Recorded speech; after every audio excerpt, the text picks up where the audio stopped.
Abre cualquier texto sagrado sin la devoción automática con la que te enseñaron a tocarlo, como quien abre un volumen hallado en el desván de una casa antigua y decide leerlo sin arrodillarse ante sus páginas. Léelo no como plegaria, sino como archivo humano, no como voz del cielo, sino como eco de generaciones tratando de entender el miedo, la pérdida, el deseo de control. Lo que aparece entonces no es necesariamente una conciencia amorosa e incondicional, sino una figura que cambia de humor, que premia la sumisión y castiga la pregunta, que confunde obediencia con virtud y amenaza con convertir la duda en culpa. Los dioses, cuando nacen del barro de una cultura, suelen reflejar las sombras de sus artesanos, su hambre de orden, su pavor a la incertidumbre, su impulso de mandar. Ese es el espejo que la lectura sin fe te entrega, no un absoluto perfecto, sino el retrato psicológico de una época intentando gobernar sus impulsos con la máscara de lo divino. Si observas con calma, notarás que la pedagogía que atraviesa esos relatos no se centra en la madurez de la conciencia, sino en exámenes de lealtad. No se propone una ética capaz de sostenerse por sí misma, se exige juramento. El perdón aparece, sí, pero suele venir con asteriscos y condiciones, como un contrato que se firma con el temblor del que teme perderlo todo. Lo sagrado se asocia entonces no con la comprensión, sino con el miedo a no pertenecer, y ese miedo, elevado a categoría espiritual, se instala en las familias, en las leyes, en los templos, hasta impregnar la respiración cotidiana de pueblos enteros. Si lo alto decreta que lo propio del amor es disciplinar a golpes, ¿por qué no habría de hacerlo también el padre en su mesa o la autoridad en su oficina? El cielo legitima la tierra cuando la tierra escribe el cielo a su imagen y conveniencia. A ratos asoma la compasión, pero incluso allí late una espada envainada. Serás amado si, ese sí, vuelve la relación con lo trascendente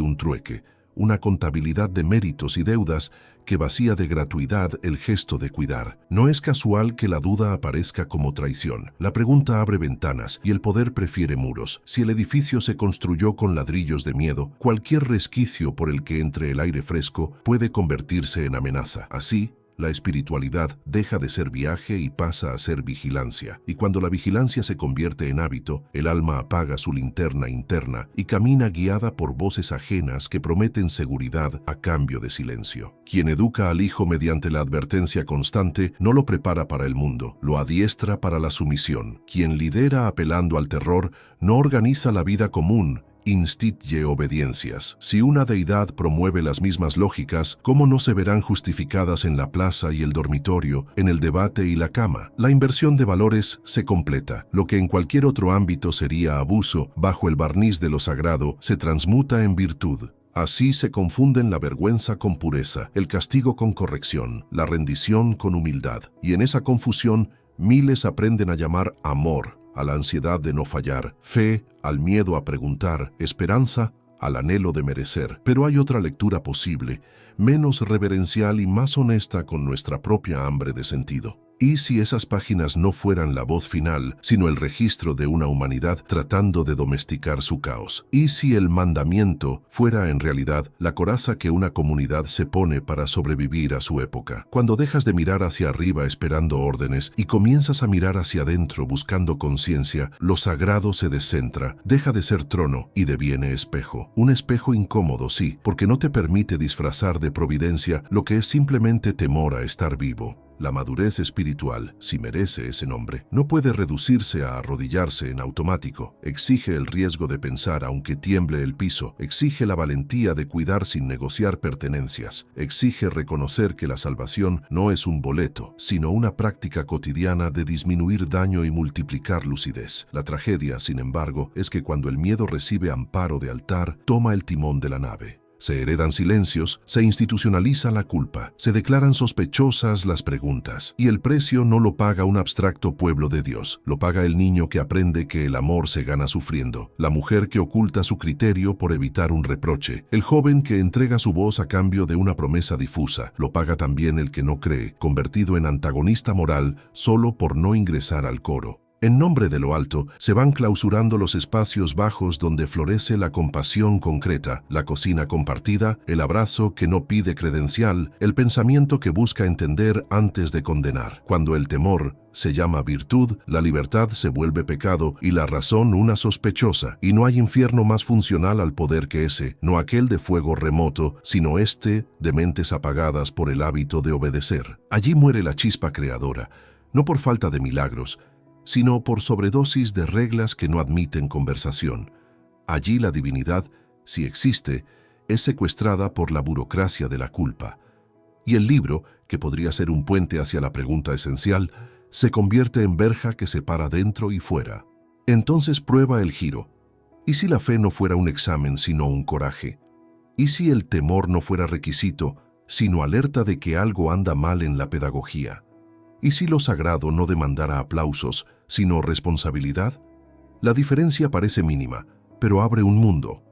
Dejar de temer el castigo te permite buscar el sentido. Dejar de mendigar cielo te invita a construir tierra. Dejar de adorar por miedo te empuja a amar por decisión. Tal vez el verdadero pecado no sea cuestionar lo que heredaste, sino renunciar a entender lo que haces. La máquina del miedo no vive solo en altares, se vuelve sistema cuando penetra escuelas, documentos, horarios, pactos no escritos. Empieza en frases pequeñas, no preguntes tanto, así siempre se hizo, Dios sabrá. Y termina moldeando presupuestos, redactando leyes, separando cuerpos en filas, los correctos y los equivocados, los rescatables y los descartables. Se vuelve urbanismo del alma. Calles rectas para marchar, casi ninguna plaza para pensar. El miedo privatizado en la conciencia se colectiviza como método, disciplina el deseo bajo uniformes, ordena la vida como si obedecer bastara para volvernos buenos, asigna superioridad moral a quien menos duda. Y cuando los relatos que nos cuentan de lo alto validan esa arquitectura, pocas cosas resultan tan subversivas como preguntar con serenidad: ¿para qué sirve? ¿A quién beneficia? ¿A quién hiere? Mira cómo opera. Primero convierte la vulnerabilidad en argumento de vigilancia. Somos frágiles, por eso necesitan tutela. Después, invierte el peso de la prueba. Si disientes es que te falta humildad. Y por último, reescribe la compasión en clave de frontera. Cuidar a los nuestros exige sospechar de los otros. No hay magia oscura ahí. Hay estrategia social. El dogma que asusta a un adolescente que ama distinto es el mismo que respalda al adulto que legisla contra ese amor. La homilía que declara indecente la curiosidad es prima hermana de la oficina que castiga al que investiga. La teología, si no se humaniza, se convierte en manual de control para administradores ansiosos, y donde el control reina, la misericordia se achica. Por eso importa tanto lo que decimos que es divino.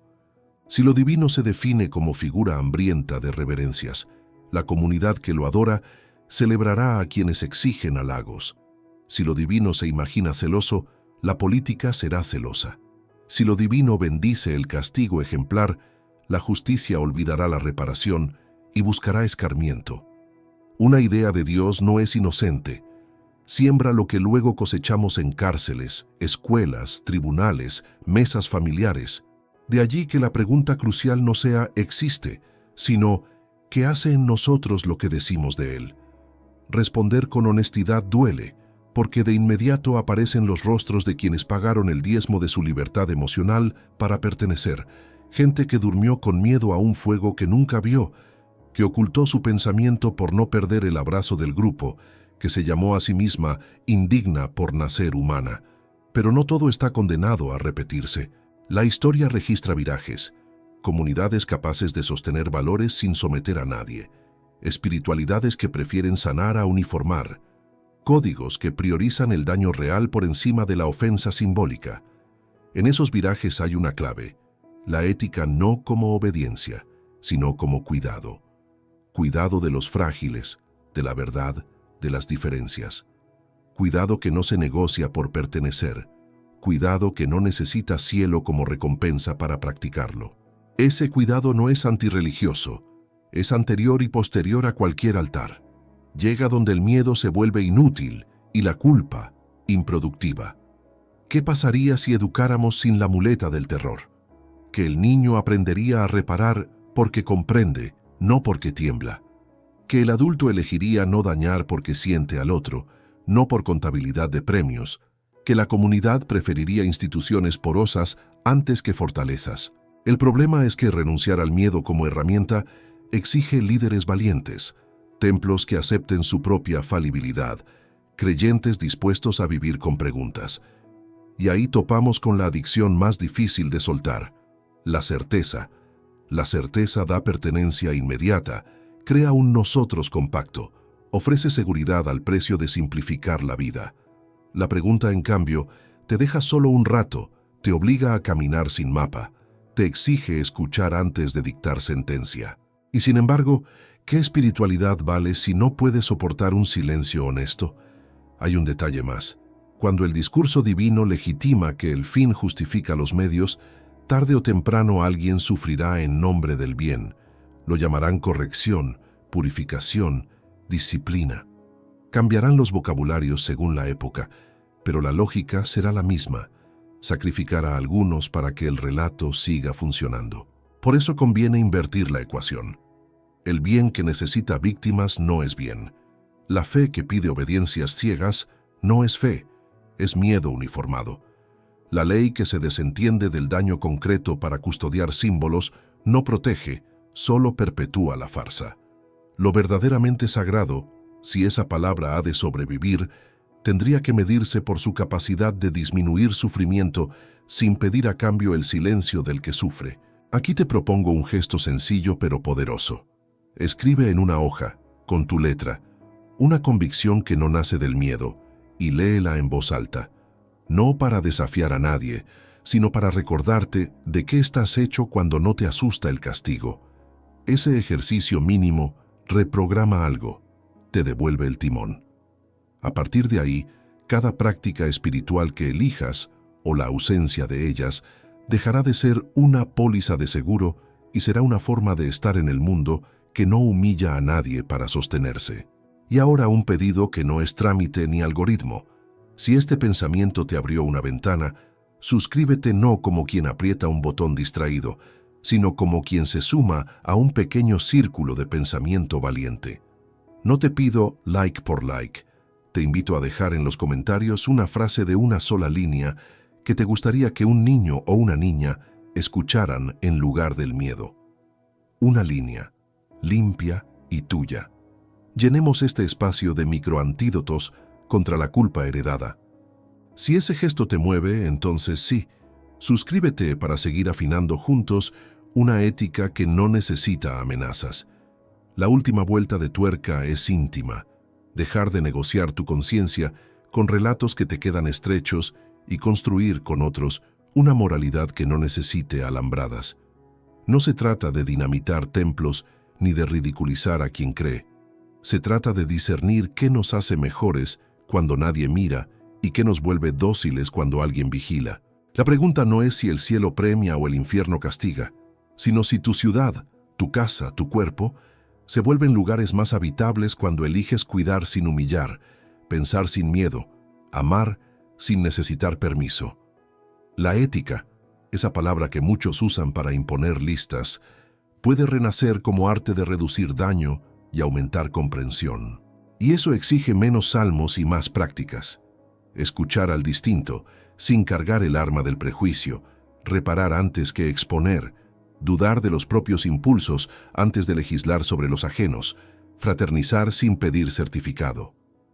Habrá quien diga que sin miedo la gente hará cualquier cosa, pero la experiencia, esa maestra antigua que no busca aplausos, nos muestra lo contrario. Las comunidades más confiables suelen ser las que confían, no las que vigilan. La responsabilidad florece cuando uno se sabe digno, no cuando vive de rodillas. Los peores monstruos no nacen de la libertad, nacen de la obediencia irreflexiva combinada con la culpa. El siglo lo ha visto demasiadas veces. Todo sistema que subordina el criterio personal a una voz que no admite preguntas acaba justificando lo injustificable. De ahí la urgencia de cultivar una espiritualidad con techo alto, capaz de sostener la dignidad del que cree y del que no, del que reza y del que investiga, del que falla y del que aprende. Una espiritualidad que cambie el «debes someterte» por «puedes comprender». Imagina por un momento una comunidad que mide su santidad, no por el fervor de sus consignas, sino por la tasa de reconciliaciones que consigue, por el número de vergüenzas que deja de producir, por la cantidad de soledades que acompaña. Imagina que la palabra pecado se traduce como daño que puedo evitar y que salvación significa cuidado que puedo ofrecer. Imagina que la autoridad se define por la capacidad de pedir perdón, que el liderazgo se reconoce por su aptitud de escuchar, que la enseñanza no teme ser refutada por sus alumnos. En ese marco, cualquier texto, viejo o nuevo, deja de ser piedra para convertirse en invitación. Una invitación a ejercer criterio, a hacer las paces con la vulnerabilidad, a construir sentido sin tomar rehenes. No te estoy vendiendo una utopía de tarjeta postal. Habrá conflictos, habrá ego, habrá cansancio. Lo humano no desaparece con decretos, pero hay hábitos que podemos aprender de inmediato. Explicar por qué en lugar de mandar porque sí, hablar en primera persona y hacerse cargo del propio miedo. Diseñar normas que protejan a los concretos antes que a los símbolos. Sostener que la ternura no es blandura, sino una fuerza política y espiritual de primer orden. Todo eso cabe en la palabra ética cuando deja de ser un látigo y se vuelve oficio cotidiano. El tipo de oficio que alguien puede enseñar a un adolescente sin necesidad de susurros ominosos sobre castigos eternos. Y si te preguntas qué hacer con los textos que amaste y que ahora te incomodan, te propongo 2 movimientos. Primero, lee con contexto. Ningún escrito nació en el vacío. Las palabras hacen fila detrás de guerras, miedos, hambres, esperanzas. Segundo, lee en clave de archivo.